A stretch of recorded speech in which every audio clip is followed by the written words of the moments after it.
All right, everybody. Hey, everybody. Tom Britt coming to you live from our Town Post Network offices right here in downtown Fishers in the heart of the Nickel Plate District. We are coming to you live on our Facebook page through the Geist magazine, also coming to you through our YouTube channel. If you go to Town Post Live on YouTube, you can find us there and see upcoming events, upcoming shows we might have, those kinds of things coming up here locally in Geist and Fishers. Today's kind of a special episode, a special kind of one-on-one conversation with Cory Peter. Cory is the president of the Geist Lake Coalition, which is now behind the Geist Conservancy District. He's a president of the committee on that. Been working tirelessly trying to get a conservancy district established at Geist over the last few years. And I want to bring him into the studio now, Mr. Cory Peter. Cory, how you doing, buddy? Hey, Tom. Good morning. How are you?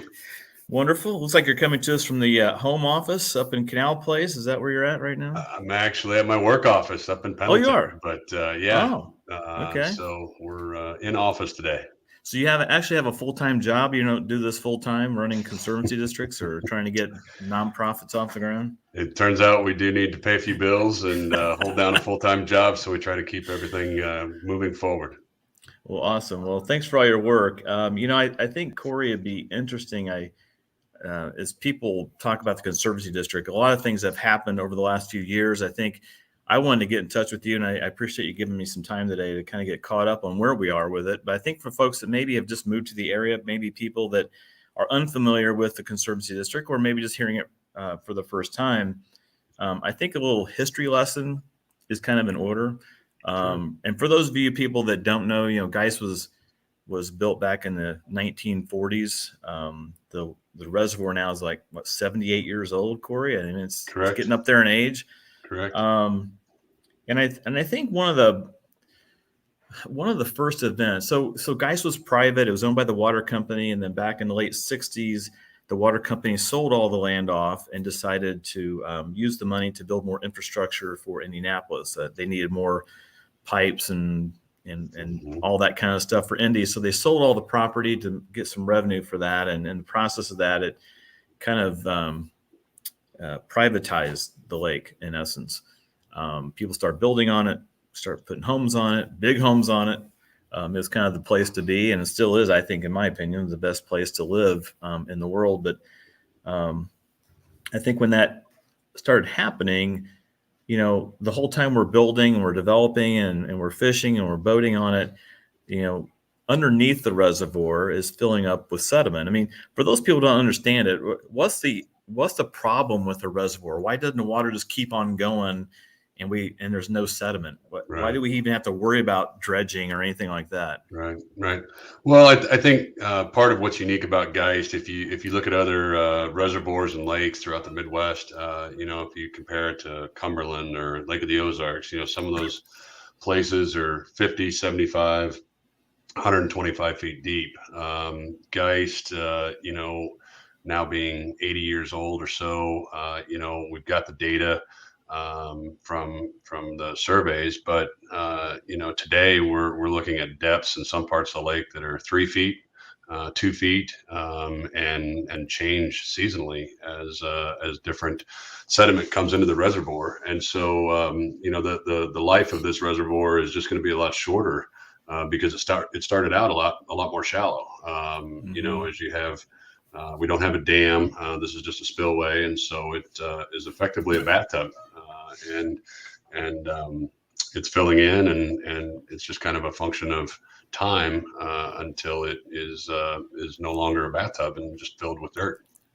Yeah, it's because water comes through these Fall Creek and it carries dirt, sediment, right? Correct. And it can't go over the spillway, so it's got to deposit somewhere. So there's tons of this stuff just accumulating on the bottom of the reservoir, making it more shallow. I think the first thing that happened, and I look back, I've been at Geist now since 1998. Mm-hmm. The first time I even heard about a problem was 2009 when they had the blue-green algae scare. Were you around when that happened? I mean, correct. I just moved here. Just moved here. We literally came here in 2009, and we're vaguely familiar with getting some Facebook type things and some public announcements about hey, you need to take a shower and stuff like that. It was actually Yeah, it was actually kind of weird because, and actually, I'm going to show this really quick. I'm going to share my screen. We did a friend of mine and I did a spoof video. I'm going to put this link in the comments. Oh, hang on a minute. I'm in the wrong place. Looks like it's wanting to go to our live channel stream. This public service announcement is brought to you by GeistRadio.com. So this was a video that we put together. We did this video back right after they made the announcement about the blue-green algae. I'm going to put this in the comments right now in our stream. It's actually a spoof on the press release that we got from the water company at the time. Basically telling us that we couldn't let our livestock in the water. We couldn't drink it. We're not supposed to bathe in it. We're not supposed to do anything in this water, right? Right. And it was actually, the press release was actually quite humorous. So we put this video together, a public service announcement about eating and drinking the water and all the stuff you can't do around the lake. But I think it was kind of a comical spin on it, but it was kind of a serious thing because blue-green algae was growing in the lake. It was making it toxic. You get sick if you drank the water from it. There was another lake in St. Mary's, Ohio at the same time called Grand Lake. Grand Lake did not have this. They had an outbreak, but they did not take any action. What happened with the Geist Lake coalitions? They stepped up, started hustling donations, and started actually treating the water and trying to get rid of the blue-green algae and got it under control.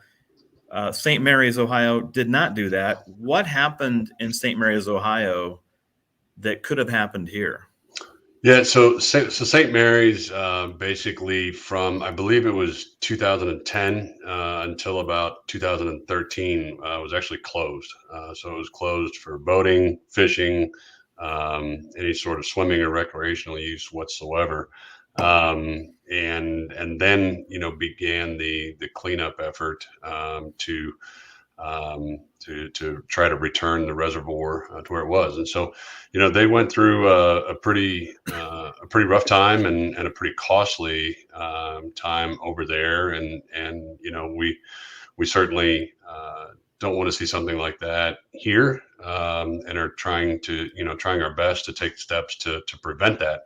At the same time, it's a large body of water, and we're working with some limited resources to try to prevent that. But a lot of different stories, a lot of opinions, and everybody's certainly entitled to them. But there's definitely some lakefront homes and off-water homes and everything in the area were a lot different. There's a lot different appetite for them during and after that time. So that was like 2009, 2010. Queen, St. Mary's, Ohio, Grand Lake, Ohio. That one got closed. What happened to their property values when that happened? I mean, I would assume the people that lived on the lake, they kind of hosed, right? Yeah, I mean, I don't know anybody personally that was over there had those, but without a doubt, the data's there, and those property values did go down for sure, and I'm sure there are stories of trying to sell and being unable to and stuff like that. But it's something, I think it's a good example of what not to do, and we're trying to use that as best we can. To not necessarily scare anybody into, hey, we need to do something, so much as just it actually happened. It wasn't a like, hey, don't swim in the water for a day. It was a lake is closed. Like you can't get in, you can't boat, you can't fish, you can't swim, nothing, zero. Right. And for years, not just a day or a week or a month. Yeah, that certainly have an impact on your property value, especially if you live here at Geist. So in 2014, and I remember this because I was the one that wrote the story, but I started hearing about a Conservancy district as a possible solution for this. And I'm going to share with everybody real quick on my screen. This is a story that we did, and we entitled it Saving Geist Reservoir. It was written in January of 2014. I'll put this link as well in our comments thread so people can see this. But Lake Lemon had a similar situation in the fact that it was also a reservoir, and it was actually built as the water supply for Bloomington back in the day. But it became privatized when they built more Lake Monroe. And so Lake Lemon was similar in size. The graphic here shows, it was built in 55. Ours was built in 44.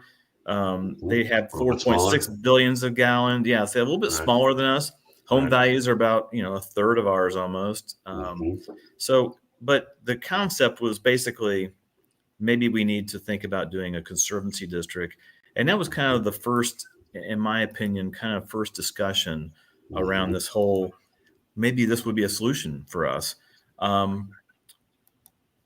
Evidently, and I wasn't on the Geist Conservancy or Geist Lake Coalition board at the time, but I guess that ball started getting in motion back in the late 2015, 16, 17, and all the way through until you guys started getting petitions and filed them back in 2019. Talk about at a high level, just talk about that first petition drive. Like what happened in that, 8 months, 9 months, however long it took to get those petitions. What happened? What did you guys learn out of that? Yeah, so that was a little bit before my time. My predecessors and the original founders of the Geist Lake Coalition, had some legwork to do, to understand what we needed to do to just to start the process to form a conservancy district. And so I think that, takes time. And then once they were ready to start collecting signatures, back then, I think the process was 90% was education, understanding to residents what a conservancy district is, why it's needed, how do we do this, and answering questions that certainly come up from, there's just it's a large area, it's a lot of homes, and there's a lot of different people that have different perspectives and takes on it. And so I think those first efforts were a lot about education, and so there was a very strong door-to-door campaign, and in neighborhoods as well to gather people together and have conversations and dialogue and meetings at the yacht club and all over the area to try to update people and talk about what a conservancy district is, and then obviously and as a follow up to that, if this sounds like something you'd be in favor of, then sign the petition and off we went. What kind of pushback did you get? Because I can imagine going door to door, saying, "Hey, my name's Cory. Yeah, we're going to start this taxing district, and we're going to raise your taxes." Right. I'm sure there was a lot of people out there that were opposed to this. What was the biggest opposition you had to the concept besides the fact your taxes are going to go up? Yeah, I think ultimately, part of that education piece is understanding responsibility, and as you mentioned at the beginning of our time here today, understanding that the homes and the land around Geist are owned by residents and individuals, and the reservoir itself is owned by citizens, and not Fishers, and not Indianapolis, and not McCordsville, and not Lawrence. Was part of that process. And so I think some of the pushback was initially was that this is not the residents' responsibility. This is some municipality's responsibility. And we tried to politely address that by saying that that's been tried, and we've got multiple municipalities that surround the reservoir, and at the end of the day, the reservoir is owned by utility, and so at the end of the day, from whether you're talking about a utility or a municipality, both of those entities are ultimately funded by residents and people, through their taxes, and so from our perspective, having the ability to form the Conservancy District, gives us a lot more direct control over the activities and the things that happen to this reservoir, such that we can restore it, preserve it, protect it, for generations to come. In addition to that, I would say that without a doubt, citizens and some residents, were concerned. The Indiana statute for a conservancy district by default allows the conservancy district to have the power of eminent domain, which is something that was not ever part of an intent or a goal so much as it was a result of, this is the statute and this is how it reads. And so as we've gone forward, we've addressed that through some changes in the state statute via the legislature to address that. But that was probably the other main initial concern. But that initial petition drive, we collected a lot of signatures. I think it was somewhere between 1,400 and 1,500. Out of about 4,000 homes on the reservoir, and we at the time only needed about half that to start the process. So that's where we hit it with the first petition drive. So you had the first petitions. You're out there hustling these petitions. You get 1,500 petitions out of 4,000. You only need like 15% or so of the people to actually sign it. You're trying to get enough so eventually you don't have a remonstrance, or they can't really remonstrate, because there is a period after you file that people can say, I don't want it, and have to file a different petition. But regardless of that, I don't think so much as the initial petition and the numbers were, had much to do with remonstrance so much as trying to get an accurate, feel for, the last thing a bunch of us as volunteers want to do is go spend years of our lives, trying to accomplish something that people don't actually want. And we've got better things to do, but what we found, and I was one of the ones that went door to door. We didn't track how many people said they didn't want to sign. I really wish we would have done that. But we had a very successful petition drive, and that certainly educated us that there was widespread support for the Conservancy district, both on and off the water. And we've looked at that data and know where the signatures are, and it's all across the district. So you got this, you start the petition drive. In the middle of the drive, and actually, probably smack dab in the middle of it, the laws change. You get rid of eminent domain in the Conservancy district, and you also institute tax caps. I know a lot of people were concerned that you could create this monster that could actually tax you out of your home if you wanted to. Right. So those were two things that were addressed, but also they changed the threshold for a Conservancy district. Did they not? Don't you need more signatures now than you needed under the old law? So it's kind of a two-edged sword. Talk about that element. As well. So to address the power of eminent domain piece and the concerns that had been brought up, we went to the legislature, and we were able to pass Senate Bill 430, I believe it was, if I remember correctly, that basically it created a new type of reservoir conservancy district within the Indiana state statute. And so that reservoir conservancy district, which is what Geist reservoir conservancy district would be formed under, does have a tax cap. So it allows us to collect no more than $2 million worth of special tax assessments and benefits, and it removed the power of eminent domain, and then also instituted some guardrails around how non-residents and residents would be treated for a boat annual pass to try to address some non-resident people and boaters specifically, to as equitably as possible share the cost of maintaining Geist amongst those that use it and live around it. So you start the petitions, the laws change, you file the petitions. That's a sequence of things that happen. You get to Hamilton County Court, and then what happens? They all get tossed, or what? Yeah, so ultimately a group of people that were opposed to the Reservoir Conservancy District, which is certainly their right, and they brought their opposition to the Hamilton County Courthouse, and effectively said there's no way that these people that signed this petition could be in favor of a Reservoir Conservancy District, because that didn't exist at the time that they signed the petition.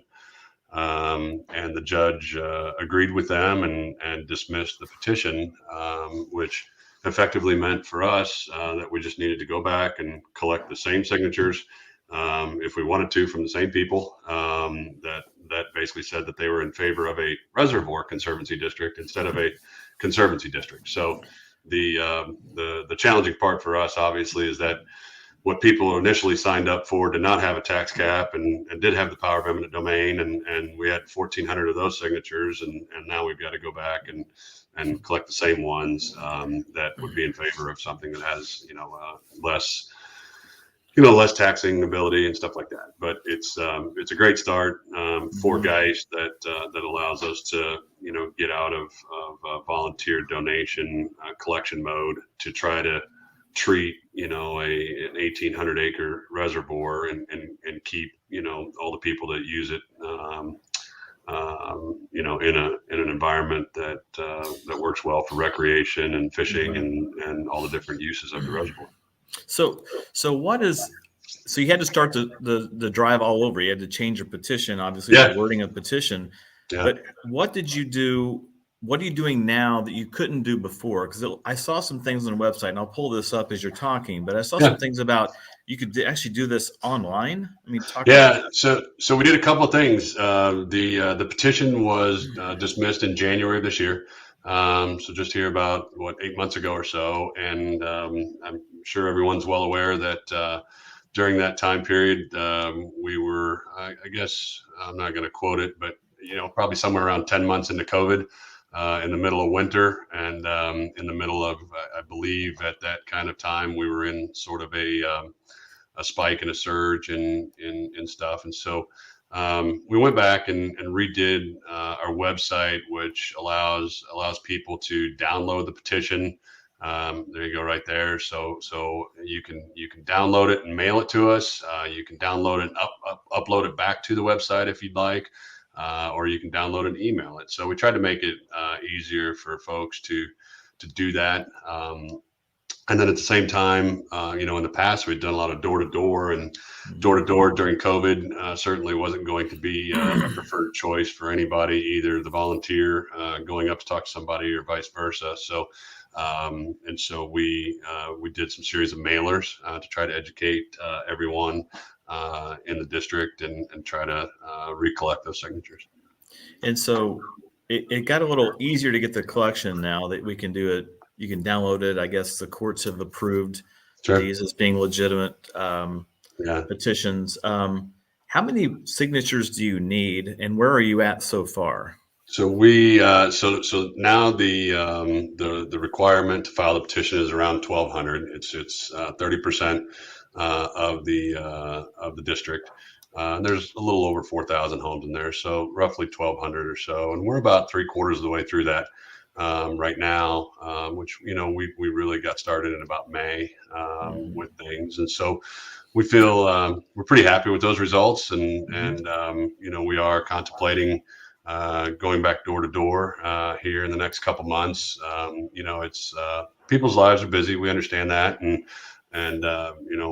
we've got plenty of stories of people. We mailed them a petition a couple times to sign, and you see them out at the mall or wherever, and they say, "Oh, I need to get that to you," and stuff. So I would certainly implore those of you that are in favor of it to check and make sure that you've actually sent it in, because it's a small step, but it saves us a lot of time.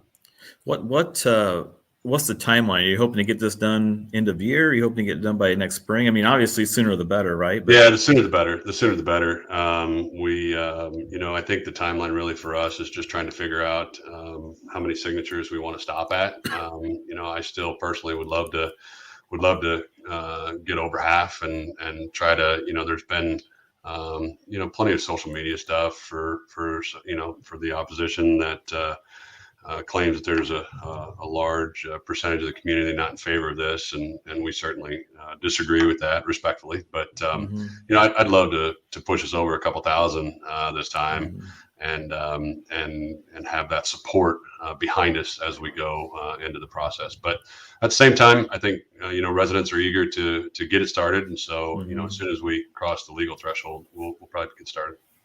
So once the district, I'm going to pull up the map of the district so people can kind of get a feel for this. It's part of our graphic for the intro today, but this is the map of the neighborhoods that are all going to be included in the proposed Conservancy district.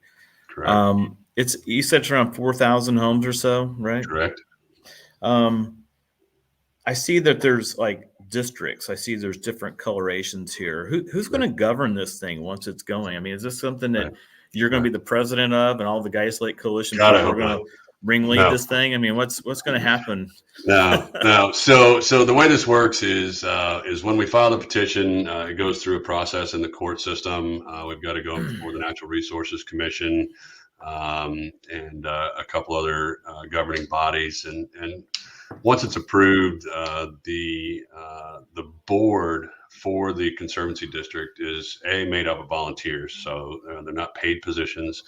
And the district, that map that you had up is just kind of a map of the different subdivisions, but there's another one that I can either forward, follow up, but it has the district is divided into 9 areas, and from each of the 9 areas in the district, there is one representative that is on the board of the Geist Reservoir Conservancy District. And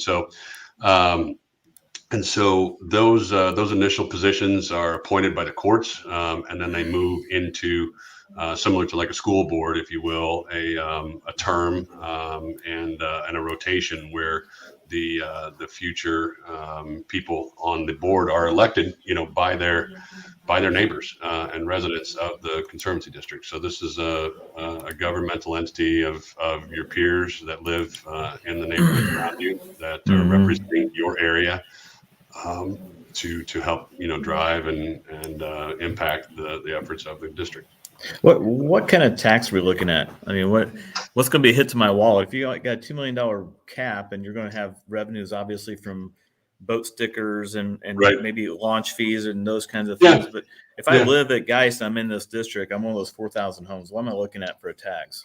So I think on our website it's got the specific examples, but the proposed tax rates, I think it's around $400 or so if you've got a $600,000 or $700,000 home on an annual basis, and so that is for the property owners, and then for the boaters, both people that are in the district that have a boat, as well as those that are non-residents.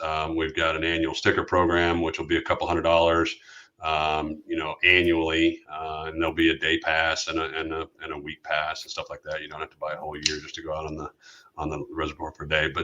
But from a model perspective, we feel that is the best way to adequately share amongst the residents that obviously have property values and direct use. If you're off the water and have boat slip that's in a deeded space, or if you're in a neighborhood that comes up next to the reservoir, or if you're waterfront, it collects revenue from those people to help preserve the reservoir and protect it. And then from those that also have boats, it collects it from them as well. And so that's the model that we've come up with to drive this thing forward. And that's a model that's been used at Lake Lemon and other conservancy districts similar to this. There's not a lot of them like this. I think this will be probably the largest CD in the state of Indiana if and when it happens. So why can't you just take the waterfront homes? Why did you guys take the entire neighborhood instead of just the people who live on the water? Because the argument of the other side is only the people who live on the water benefit from the lake, and therefore they should pick up the tab. Sure. What do you tell those people? Well, I think our message to them and to the non-waterfront is that there are certainly many benefits that non-waterfront homeowners have of being a part of the Geist community.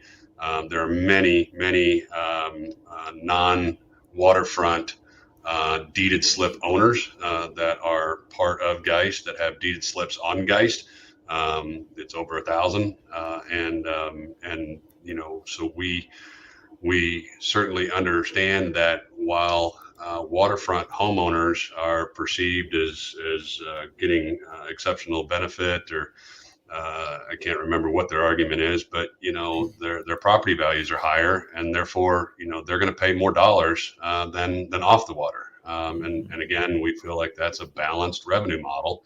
If you have $300,000 off-water home or somebody has $1 million on-water home, there's a different check that each of those are going to write, and that is proportional to their connection to Geist in a fair and adequate way. So yeah, that's our message. And it's also, just looking at, I was involved on the committee for a while, and so I have more knowledge and information on this than most, but it's just it's a long-term revenue model, right?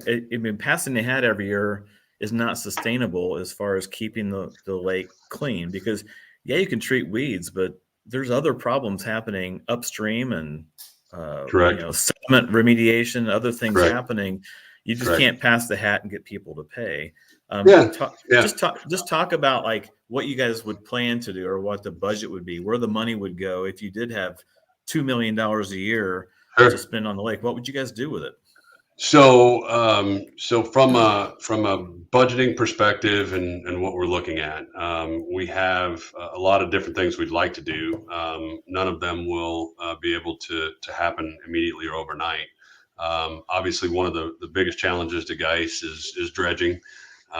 We have to figure out a plan to restore the reservoir back to something close to what it was when it was originally built.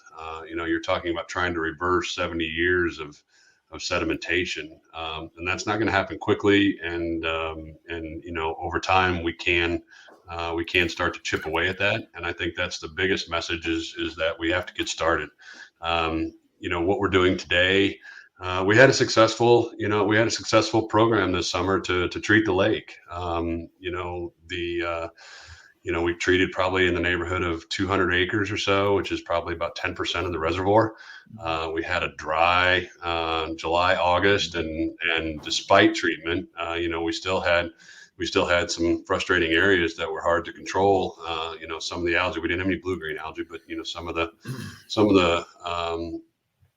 the effects of sedimentation and sunlight hitting the bottom. And so, we're able to throw a Band-Aid at this situation, so long as some generous homeowners and donors are willing to continue to contribute. But I can tell you the cost of that is increasing as chemical costs increase, and so a plan to treat 10% of the reservoir for the next 50 years is not a plan. It's a Band-Aid, and so as we look at what we can do, obviously dredging will be a piece of it.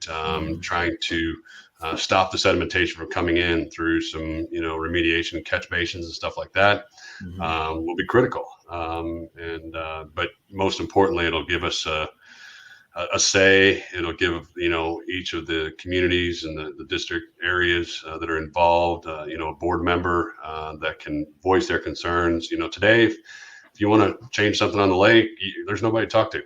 We're the closest thing, and we're a volunteer group that is stretched pretty thin with a lot of other things going on in our lives. So it's a long-term solution that gets us started, and that goes will be up to the residents. I want to show you guys at the bottom. I put in the comments field. By the way, I'm with Cory Peter, the president of the Geist Lake Coalition and the chairperson of the Geist Conservancy District. The story we did back in 2014, I apologize, with Lake Lemon, there was a video, and I want to show this really quick. This is at the bottom of that article. So if you click on that link in the comments field about Lake Lemon, there's a video here where I talked to the lake manager there, Bob. His name was Bob Madden. He was actually from Fishers, coincidentally. It's kind of a small world, but Bob was telling me he gave me half of his day. I mean, I spent some time in his little hut there, and we went out on the lake, and he showed me all the stuff. And one of the things that he was talking about was just how nice it was to have the district. A lot of people that moved there to Lake Lemon since it had been formed just have always known it. But when they see algae or they see milfoil coming up on their docks and they can't get out to get their boat out, they just call Bob, and Bob takes care of that. Does your plan anticipate having like a lake manager, having somebody you would call if something is happening at the lake? Yeah, absolutely. Part of the budget would be a full-time lake manager. We would also probably have a small admin to help administer the boat pass sticker program and collect those revenues and stuff like that. But absolutely a full-time manager to coordinate effectively all the activities that the board members dictate shall be the activities of the reservoir, whether that be sending out RFPs for dredging or for spraying and treatment, all those things. So, and you are correct. Today, the log pulling is done by he who sees it, if he has time, and where he leaves it is a mystery. But we're on our own right now, and that's not a sustainable solution. So again, everybody, Geist Lake Coalition and the Geist Conservancy District, I'm going to put this link up just one more time. This is geistconservancy.com. If you live in the district or just don't know if you live in it or not, you just want to see what the map is. If you want to reach out to them and download the petition and sign it, I highly recommend it. There is no long-term solution that's viable other than this. This is the only option. I don't think I've heard a lot of banter from people saying that since citizens built that 250-foot hole up there and they filled it full of water, that somehow we don't need a conservancy district now because that's going to take care of the water problem. I don't understand that logic. It doesn't change Geist Reservoir one bit. So I don't understand that logic at all, but I think somehow people think that somebody else is going to take care of this, that if it gets bad enough, the citizens will eventually take care of it. And citizens has said multiple times that they are only concerned with making sure their water supply stays healthy. They don't care if Geist is 10 feet deep or 2 feet deep. They're pulling the water out of it as soon as it comes down anyway. And now they got this. I would argue that now they have this overflow water system that they have less incentive to dredge or do anything to keep the coves and the boatways open. Would you agree with that? Yeah, citizens have been great to work with.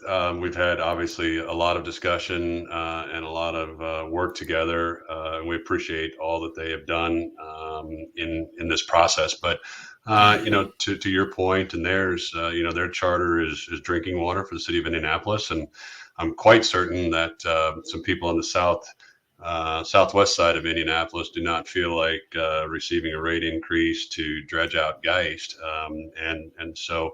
As long as they can provide drinking water with or without algae in it, they can treat it. And so that's their charter, and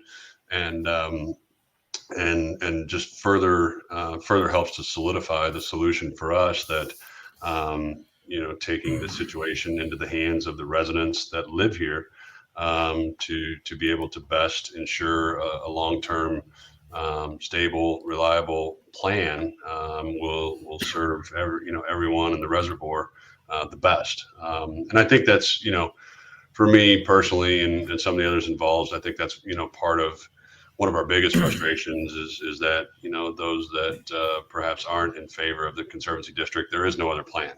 It's just they're just not in favor of it, period.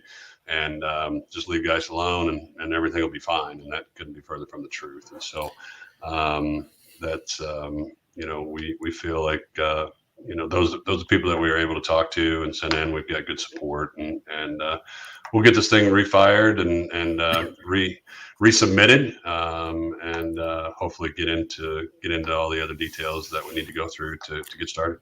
Is it possible to think that this could happen end of next year? I mean, what's an optimistic and I guess pessimistic view of when this thing could actually happen? I think there's a couple different terminologies to use with the word happen. So I think that optimistically we'll get it filed here still this year. I think the process that it will go through in the courts is an unknown, most likely. Just understanding the court system itself right now, it's getting kind of back on its feet with COVID, and things are kind of returning to some sort of normalcy. But there's some unknowns there. But I think from an operational Geist Reservoir Conservancy District, provided everything is approved and makes its way through the way we'd like to see it, I think optimistically, maybe by the end of 2022, sometime in 2023, pessimistically, is kind of where my mindset is. And last question for you, Cory. Thank you again for all your time. You've been with me now for over 40 minutes. Tom, and I appreciate it. I appreciate you giving us some time. The biggest question of all, okay, is the blast on the bridge ever going to come back? That is a great question for the city of Fishers. We are focused 100% on ensuring that the Geist Reservoir Conservancy District gets started. I think there's opportunity for that. I think that there's a lot of different variables at play, and we'll continue to work towards making sure that the residents can enjoy fireworks in whatever format that looks like. You guys can kill weeds all day long. You can go out there and do Geist cleanup days.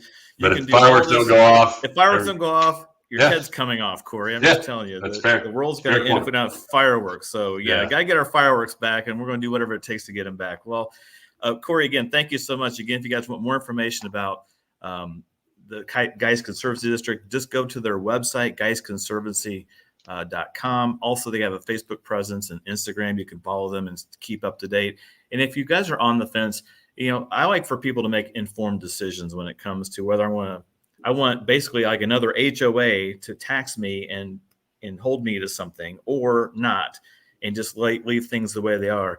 If you guys have questions about it, I just know that if you reach out through the website, there are several volunteers that will take the time and spend hours with you if you like to talk through all the merits of it, and also be transparent about things that that they don't know about yet. We don't know who's going to be on that board. We don't know what they're going to do. The guardrails have been put up, so they've been kind of handcuffed a bit on what they can do. But I think sometimes the fear of the unknown keeps people from doing things that otherwise they wouldn't. But I think in this case, you look at the alternative to Conservancy District, it's so overwhelming that you just have to sign it and just have faith that we can get this thing off the ground and get a sustainable revenue model to keep the lake in shape.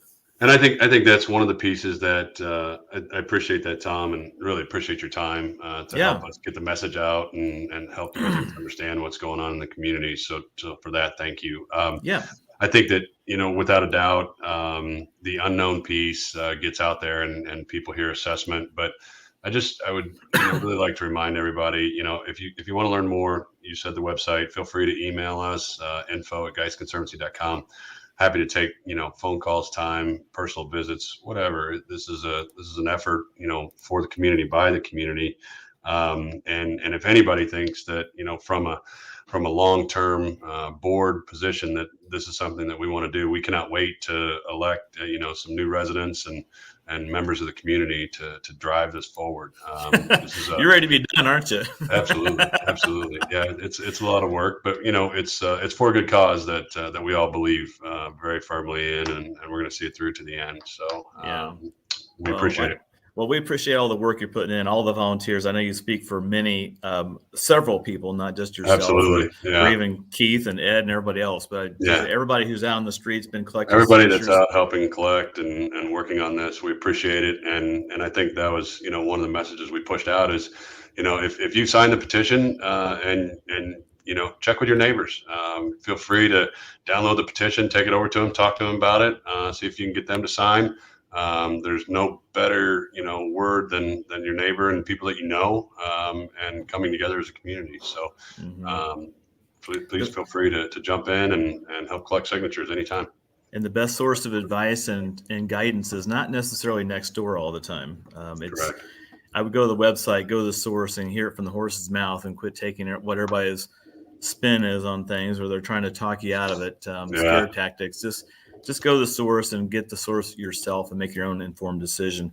Again, geistconservancy.com. Cory, Peter, thank you so much. And do me a favor, when we get off this live webcast, go check out that link to that video I posted on YouTube. That was the PSA that me and a friend of mine did in 2009 about the blue-green algae based upon the press release that we got. So you guys do yourselves a favor, watch the videos. It's only 2 minutes long, but it's kind of funny. All right, Cory, take care of yourself. Everybody, stay tuned. Everybody. We got some more podcasts coming up. Just subscribe to our Fishers Magazine Facebook page. Just follow us to be notified when we go live, or a Geist Magazine page. You'll get notified when we go live, and also our YouTube channel if you follow us there. Several live events coming up. Thanks again, Cory.